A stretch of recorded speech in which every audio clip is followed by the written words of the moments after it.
집 팔 사람은 집값을 내리면 팔립니다. 팔 사람은 내리세요. 그 방법밖에 없어요. 지금 이제 앞으로 살 길은 그거밖에 없어요. 내려야 팔립니다. 지금이 아마 여러분들에게 찬스며 기회일 수도 있다. 지금 부동산을 왜 사야 되는지도 모르겠고요. 값을 안 떨어뜨린대잖아. 안 싸게 하겠대잖아, 값을. 근데 뭐하러 사냐고. 아직도 내년 여름이 되면 조금 그때까지 판단하기는 어렵지만 여름에는 원래 따뜻해지면 부동산들이 동결이거나 값이 좀 오릅니다. 그때까지 시간이 있어요. 이제 추워졌어요. 금매 안 사려는 거 아닙니다. 발품 파세요. 꼭 사야 되시는 분들은.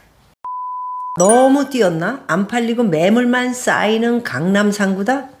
물량이 지금 88,000개가 넘어서 역사상 처음인데요. 제가 들은 거로는 지금 조금 있으면 9만, 역사상 처음이 아니고 역사상 처음이죠.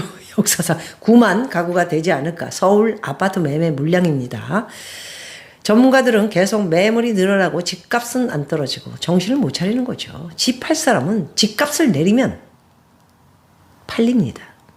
송파가 지금 좀 떨어져가지고 19억 5천? 많이 떨어진 거다. 나는 그렇게 못 팔아. 들고 계세요, 그러면. 들고 계세요. 이자 내면서 쓰고 싶은 거 먹고 싶은 거 먹지 말고 이자 슬슬 부으면서 들고 계세요. 팔 사람은 내리세요. 그 방법밖에 없어요, 지금. 이제 앞으로 살 길은 그거밖에 없어요. 내려야 팔립니다.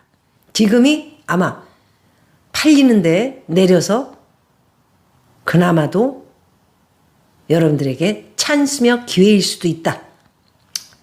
IMF 때 기억나시죠? 개똥값으로 떨어진 거. 강남이 제일 많이 떨어졌어요.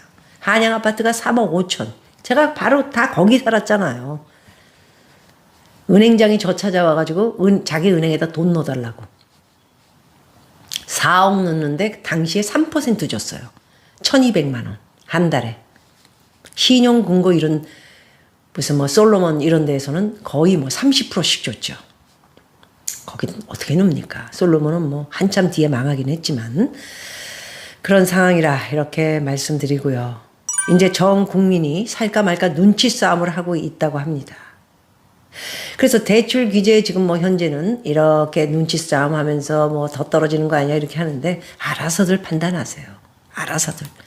지금 부동산을 왜 사야 되는지도 모르겠고요. 값을 안 떨어뜨린대잖아. 안 싸게 하겠대잖아, 값을. 근데 뭐하러 사냐고. 편안하게 사야지. 편안하게. 아직도 내년 여름이 되면 조금 그때까지 판단하기는 어렵지만 여름에는 원래 따뜻해지면 부동산들이 동결이거나 값이 좀 오릅니다. 그때까지 시간이 있어요. 이제 추워졌어요. 금매 안 사려는 거 아닙니다. 발품 파세요. 꼭 사야 되시는 분들은. 미국이 0.5%를 내렸습니다. 그죠? 우리나라는 0.25를 내리면 안 됐죠. 안 됐죠. 그러면서 대출을 조였죠. 그러면서 금리를 내리면 대출을 조금 조이더라도 금리가 떨어지니까 사람들이 대출 받고 여전히 집을 계속해서 이어가면서 사서 가는 거죠. 40대 넉빠진 뭐 40대 30대 공부 안 되는 애들 많이 있지 않습니까? 불과 얼마 전까지만 해도 지금 5억 10억이 떨어졌는데 5억 10억을 더 주고 산 인간들. 그러니까 그렇게 사면서 분위기 조성되고 집값 내리는 거는 안 될 것이다. 이렇게 판단을 한 것 같습니다. 그래서 0.25를 내려서는 안 되는 0.25를 저는 내렸다고 생각을 하고 있죠. 그럼에도 불구하고 한국의 금리는 치솟으면서 7%까지 올라갔습니다. 7%, 6%, 5% 그렇게 지금 대출을 받아서 집을 사고 대출을 받고 있고 아시겠습니까? 자, 그래서 가계부채 관리보다는 부동산 부양책을 썼다. 저는 그렇게 보고 있습니다. 지금 현재는 사람들이 대출이 막혔다고 전국에서 아우성을 치고 있는데요. 가계부채 증가를 억제하려고 가계부채가 계속 증가를 하면서 사람들이 계속 집을 사고 뭐 이자도 내려놓고 막 이러니까 불안했겠죠. 무서웠겠죠. 빚이 계속 느니까 겁나겠죠. 그리고 해외에서는 신용등급 내린다. 니네 그렇게 빚 많으면 큰일 난다. 환율 계속 오른다. 돈 없어서 소비 안 한다. 이렇게 가니까 겁났겠죠. 그래서 이렇게 대출을 조금 조이려고 가계부채 우려에 모두들 우리가 걱정을 한 것이죠. 대출 받지 않은 사람들이 이렇게 집값 올라가서도 안 되고 큰일 난다 이러는 가운데서 계속 혼탁한 부동산의 상승이 이어지고 있는 가운데에 계속해서 10월 현재에도 대출 정책 관련 가장 최근의 이벤트는 전세 대출 그리고 디딤돌 대출을 현재 축소하겠다는 정부 발표였습니다. 그러니까 어떻게 됩니까? 대출 받으려고 준비했던 사람들은 아우성을 치는 것이죠. 그래서 전세 대출을 억제하고요. 그리고 세입자가 전세금 대출을 신청하면 집주인의 신용도를 평가해서 대출 여부와 액수를 정하도록 하겠다? 겁이 났나 보죠. 집값 떨어지면은 집주인의 신용도를 왜 조사합니까? 강남의 집이면 보통 30매덕이나 40매덕, 50매덕이 30평대인데 응? 집 한 채를 가지고 평가를 한 거 아니에요? 당신들? 무슨 쇼를 하고 있어요. 집주인의 신용도를 왜 평가를 합니까? 도대체 세입자가 어떤 인간인가를 평가를 해야지. 하기야 전세 대출은 그 집을 전세 대출로 해서 얻어가는 거니까 그렇게 얘기할 수는 있겠죠. 세입자가 전세금 대출을 신청하려면 집주인의 신용도를 평가해서 대출 여부와 액수를 정하도록 하겠다.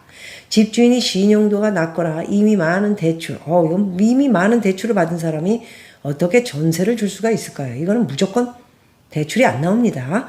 세입자는 전세금을 대출받지 못하거나 원하는 만큼 대출 받을 수 없다. 이런 이야기를 했던 것입니다.